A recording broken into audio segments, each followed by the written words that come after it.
Bu günləri mövzularımızdan biri də o bu əvəzliklərdən sonra vergülün qoyulma qaydasıdır. Yenə də bu mövzularda həqiqətən şagirdlərimiz çox çətinlik çəkirlər. Amma o çətinliyi bir qırağa qoymaq lazımdır, bu öyrənməyə çalışmaq lazımdır. Çətin deyil əslində, yəni biz mübtədanı tapa biliriksə, təyini tanıyırıqsa, o bu əvəzlikdən sonra vergülün qoyulma qaydası çox rahat olacaq. İndi bu günləri mən bir şagirdim var, ona buradan salamlayıram. O bilir, mən neçə vaxtda o bu əvəzlikdən sonra vergülün qoyulma qaydasını ona öyrədə bilmirəm. İndi onun xahişindən çəkirəm ki, o videolara baxsın, öyrənsin. Amma çox rahat əslində bilir, müəyyən müddət sonra yadından çıxır. O bu əvəzlikdən sonra vergülün qoyulma qaydası. Bax, bu birinci qaydamız nədir? Yazmışam burada. O bu əvəzliyi mübtəda vəzifəsində işləndikdə, ondan sonra isim, sifət, say, zərf, feili sifət, köməkçi nitq hissələrindən modal söz və nidalar, hətta xitab gələndə vergül işarəsi qoyulur.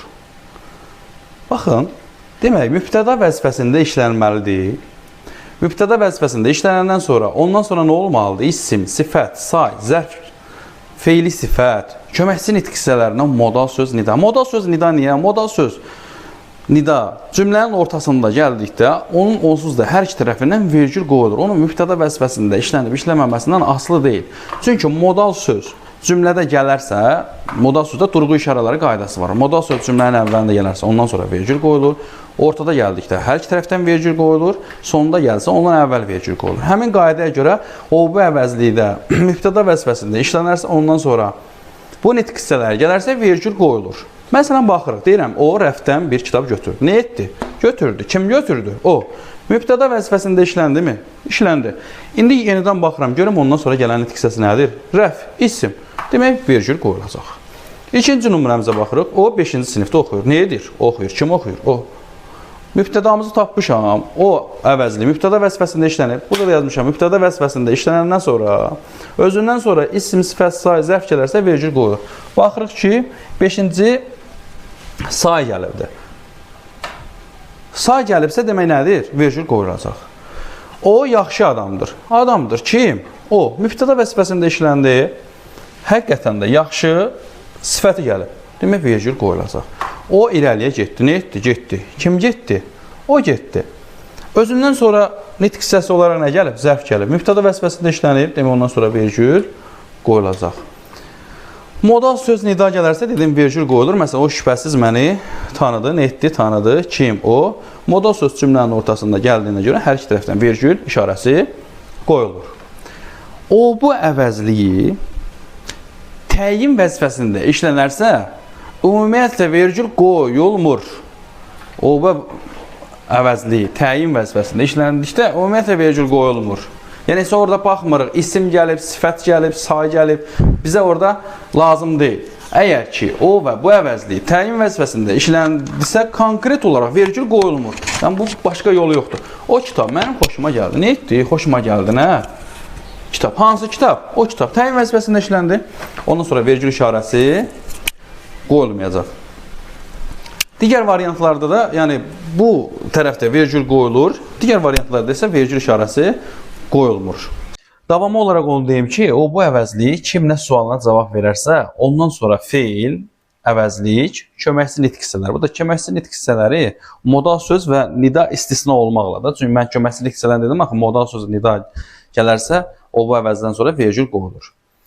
Gələrsə vergül qoyulmur. Demək, o gəlməyəcək. Nə edəcək? Gəlməyəcək. Kim? O mübtəda vəzifəsində işlənir, amma özündən sonra feil, əvəzlik gəlibsə, demək vergül qoyulmur. O tanıdı. Kim tanıdı? O kimi tanıdı? Məni tanıdı. Özündən sonra əvəzlik gəldiyinə görə vergül işarəsi qoyulmur. Demək ki, bax buradan belə bir nəticəyə gəlirik ki, o bu əvəzlik mübtəda vəzifəsində işlənərsə, ondan sonra isim, sifət, say, zərf gələrsə, yəni feili sifət, istisnada onların arasında modal söz, nida, xitab gələrsə, vergül işarəsi qoyulur. Vergül harda qoyuldu? Yalnız o bu əvəzliyi mübtəda vəzifəsində işlənərsə, isim, sifət, say, zərf, feili sifət, köməkçi nitq hissələrindən modal söz, nida, Xitab gələrsə vergül işarəsi qoyulur. Digər variantlarda isə vergül işarəsi qoyulmur. O bu əvəzlik təyin vəzifəsində işləndikdə, o bu əvəzlik kimlə suala cavab verərsə, feil, əvəzlik gələrsə, köməkçi nitq hissələri gələrsə vergül işarəsi qoyulmur.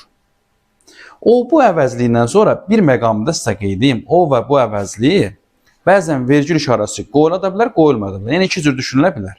Nümunə yazıram. Məsələn, deyirəm ki, bir var şəxs kimi düşünülə bilər, bir də işarə olaraq düşünülə bilər. Yazıram ki, o meşəyə getdi. O meşəyə getdi. İki cür düşünə bilərik.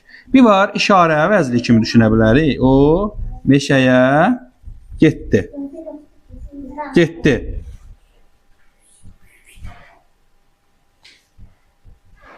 Baxırıq, o meşəyə getdi. Yəni, bax, belə düşünək də, o şəxs olaraq düşünək. O meşəyə getdi.